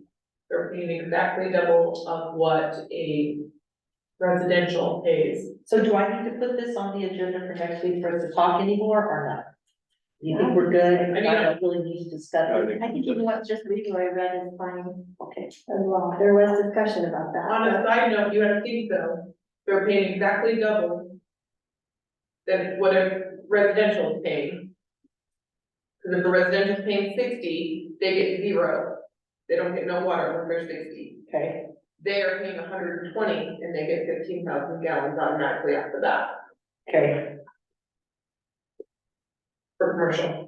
So you can keep it at that or you can raise it to 20,000. Okay, I think we should keep it, You put it at 15? yeah. Yeah, 15. sure then. okay, all right, It's mainly because they can pass it on. Where we're residents. they can pass it on to their customers, yeah. Yeah, we're residents. Okay. So this last item where I have here, discussion of joining Dixie MPO. MPO is a Metropolitan Planning Organization. So I got a phone call last week from, this guy that is the director of the Dixie MPO. And he said that every 10 years, Dixie MPO reassesses their boundaries of where they operate in. And the last time they had updated their boundaries that they work in was 2013. And so now it's 10 years later, they're reassessing. And what came up at their board meeting was whether or not to include Virgin. And I said, oh, is this because of the probability that Sheep Bridge Road is going to be paved? And he said, yes. And I said, all right. So what they want to know, what is the deciding factor? So Tuesday at noon, I'm going to attend a Dixie MPO meeting. He asked me to come and talk to them. And I looked at who all was on their board and I went, oh, I see. A lot of the members of the board of the Dixie MPO are also sitting on the board at the Water Conservancy District where Heath and I did our September 11th presentation. And I went, oh, I see. They just went back to their Dixie MPO at their next meeting and said, well, here's what's going on in Virgin. So now they're trying to decide whether or not Virgin should be included in their boundaries. And if what they're looking at is including part of Tocqueville. Some of Tocqueville's already in there. They will just include the rest of Tocqueville that's not in there right now. And then come out east and include Virgin in their boundaries if they think it's appropriate. So what he wanted to know was, what is the probability that Virgin will urbanize in the next 20 years? What's the definition of urbanized? That's what I would, yeah, and he was when I talked with him, he was at a meeting somewhere in Salt Lake City, and he said, it's on my computer at home, I can't tell you right now. But he said, I wanna be on your agenda to come and do a presentation, at your next town council meeting. I'm like, okay, well, we're gonna have Mike from, Ash Creek come and do a presentation. Oh, and Mike said he would really appreciate it if you guys had any questions, that you would send him your questions, that he could incorporate and address your questions into his presentation. And then if he doesn't address everything that you want to know, then we can ask additional questions. But please give him a heads up what you want so he can craft his presentation and address what your concerns are. Can you send me this email? I'll send you his. Send it to all. Yeah, so, cause I told him you're gonna have questions, he said, well, if I had knew them ahead of time, I could go ahead and answer them. I said, all right. So, So then this guy from Dixie MPO asked to be on the agenda to do a presentation to us about what would be involved if we joined Dixie MPO.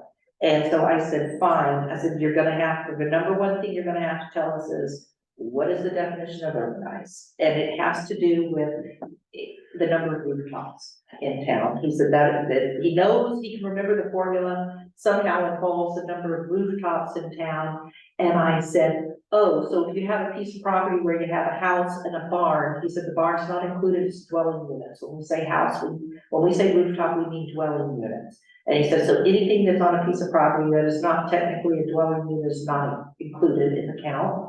I said, okay, so somehow it's going to assume how many rooftops we have, and will we have this number 20 years from now? So what happened at this meeting where Heath and I did this presentation to the Water Conservancy District, well, it was also talking about whether or not we were going to join Ash Creek.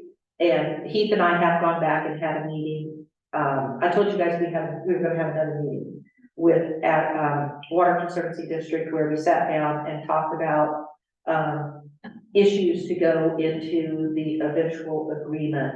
And so I am going to let Heath potentially talk about that. He and I were both making our notes at the time, but his notes,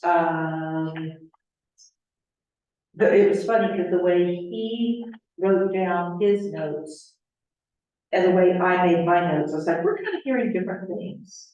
So I might let him do his presentation of what he got out of it. And how they would write this agreement, but I can tell you one of the things that is a requirement to join the water, that they're gonna make a requirement is we must have a sewer solution. We must have a solution. That's not subject. We must have a sewer solution. So what do they mean by that? Well, we talked about the fact that we have that wastewater study that told us it'd be $24 million to put in the wastewater. Or we join Ash Creek, or whatever, what we have to have a solution, or we don't join water clubs. Doesn't mean it has to be in place, just means we have to be on that path. Right, because for So example, if we're on the path to join Ash Creek, that requirement. Once a resolution is. Okay. right, once that resolution. Once the council passes a resolution. But in the meantime, we're doing the groundwater protection study, and we don't know what that's gonna say.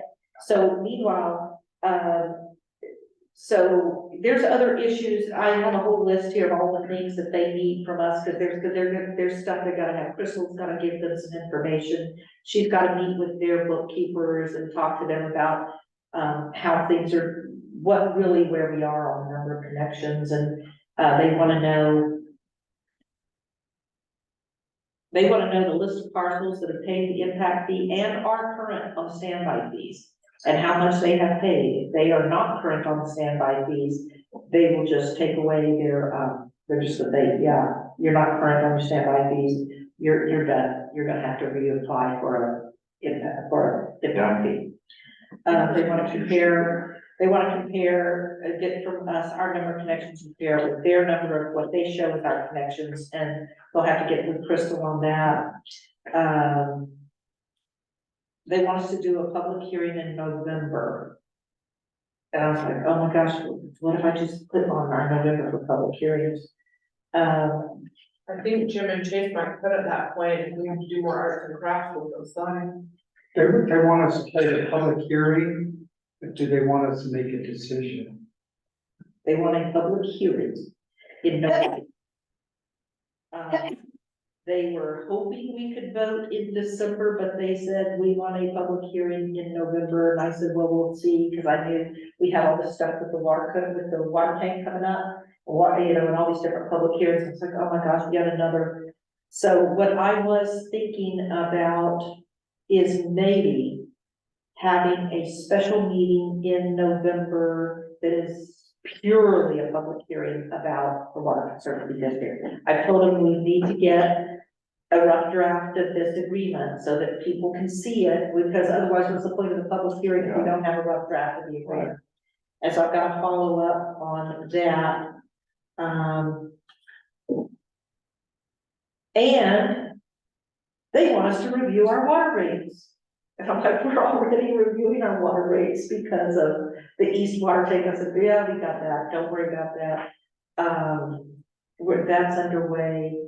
And then I have to go, this was the Water Conservancy District Board meeting. Then there is the Advisory Council, and that I have to go to by myself. I will not have Keith there with me, and I have to do a presentation to the Advisory Council, on, them potentially saying, yeah, we would, how do they think about us joining?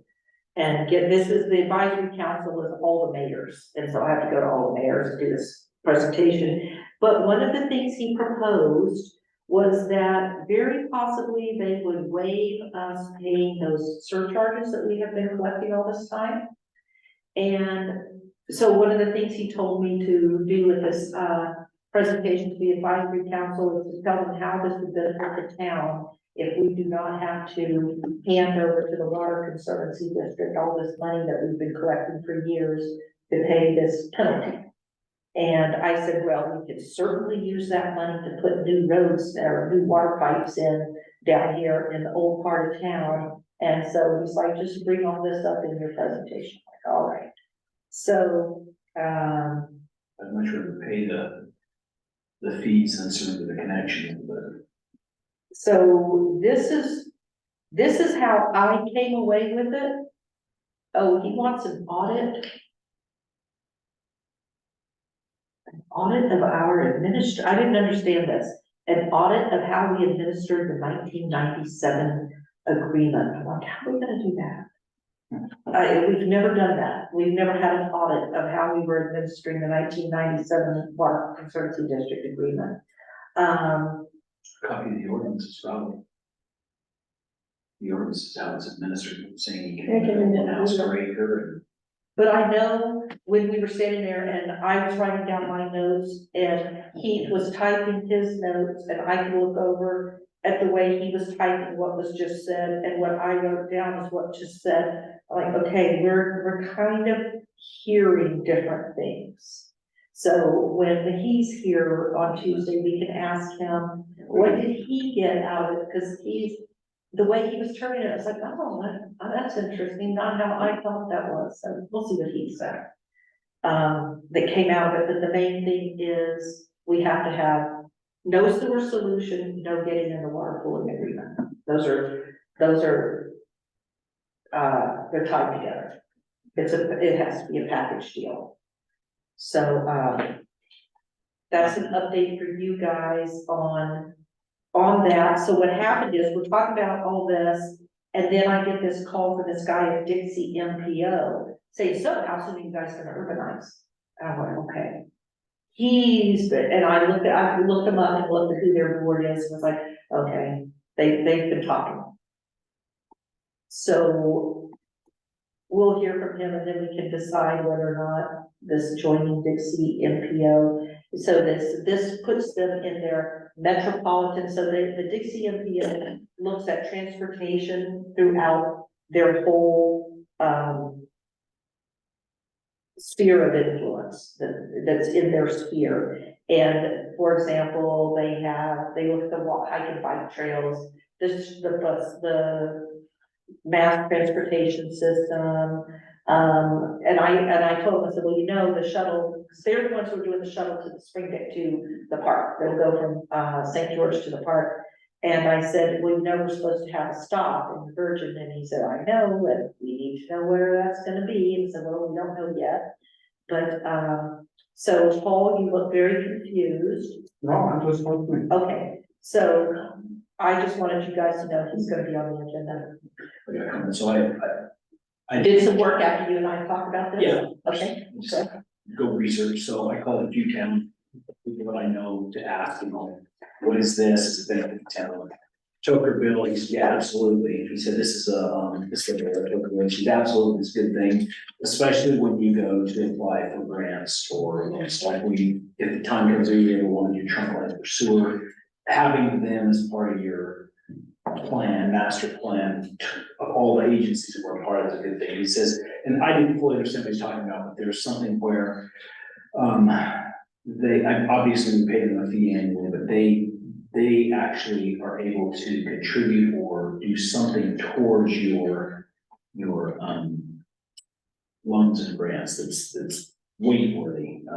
I'd like to hear from them when we get the chance, but Okay, I talked to the commissioner, or one of the commissioners, named to be withheld, who said, yeah. there's only three, Yeah, but, you can guess whichever. yes, He told me, that, there were some organization, no issues, but he did question whether or not we would be eligible by our tenants. yes, and that's why he's gonna come, we may not be eligible, but it was suggested, so he contacted me, what do you guys think, can I come talk to your town council, I'm like, sure. Yeah, It sounds like there's some flexibility if he's looking at what we're gonna be considered in 20 years. that's the main issue, what are we gonna be in 20 years?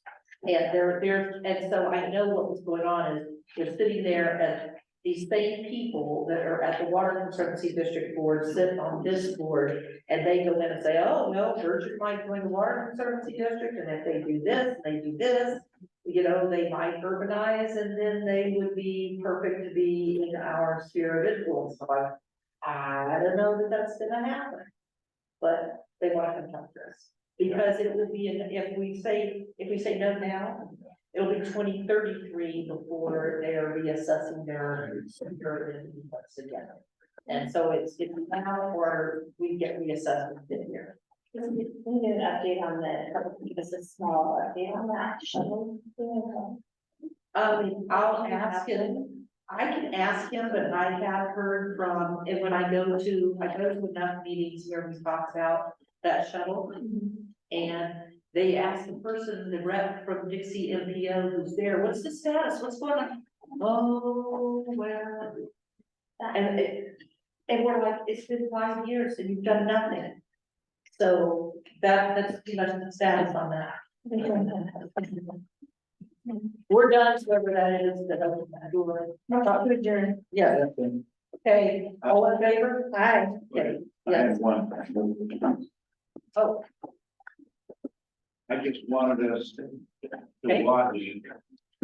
I've seen a decrease in the tax Tax revenue. that we're getting. yeah, And it has to do with, with, of course, where people are going to the park. is it, you only have that copy of this copy?